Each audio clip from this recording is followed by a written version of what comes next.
Hi, this is Kent Vaughn with Blaze Performance Solutions, and I'm here to talk again about visibility, specifically that weekly and daily meeting that you're having with your teams.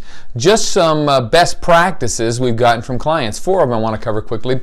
One we got from Opryland well over a decade ago, one of the first clients we worked with in this process. And as they had those weekly or daily meetings, at the end of each person saying what they had done and the results they had gotten, they found that they had been clapping, thanking people, which is a great idea, but it took a little too long. So they started something that they called the golf clap. And very simply is when someone had said what they had done and the results that they had gotten in the previous week, everyone would say 1, 2, 3, and then clap. And they'd get a clap. So everyone would get a clap. They'd get it done in about 2 seconds. And everyone felt like, hey, I was getting recognized for what I did instead of, a lot of clapping going on, which there's nothing wrong with clapping. If that works better for you, great. But we found that 1, 2, 3 clap really got everyone's attention to, hey, thanks, appreciate it. Everybody gets a clap to that. That's a wonderful thing.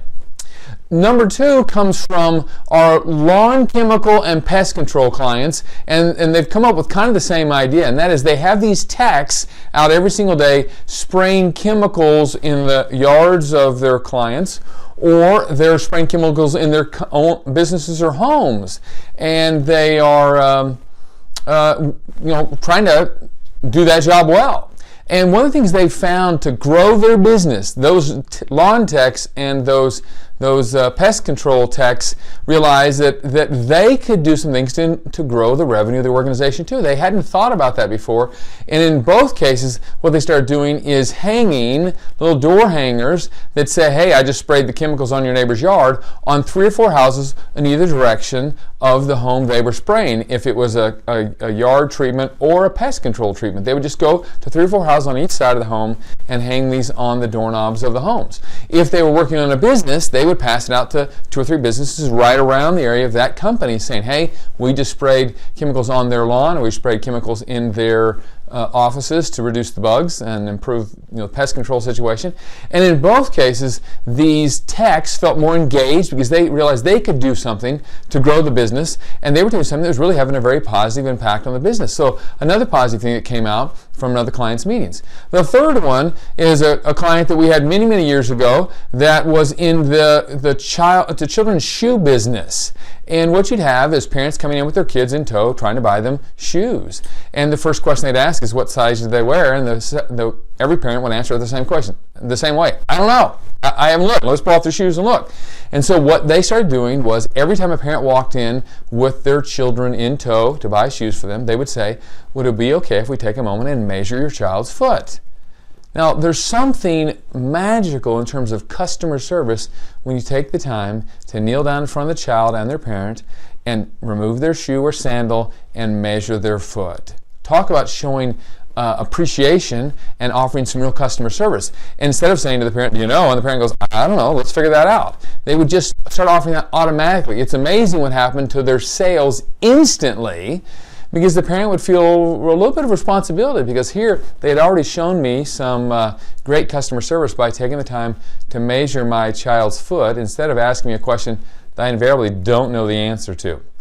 The last one is a little different one. It's a client of ours in Texas who they were in the sales game and they were selling a service, and they were calling on a client again that they had met with over the previous 10 years unsuccessfully in earning their business.